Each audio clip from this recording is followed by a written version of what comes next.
Hey guys, and welcome back to this channel. In this video I'll be showing you guys how you can basically create a bounce animation on Capcut. So I'm just going to split this video into two parts, and I'm just going to zoom in a little bit like so, and just add a keyframe.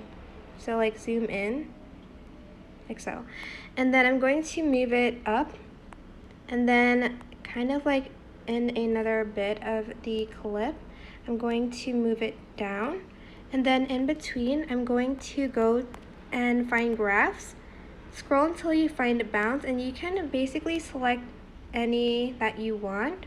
It's totally up to you which like kind of bounce effect you want on your video.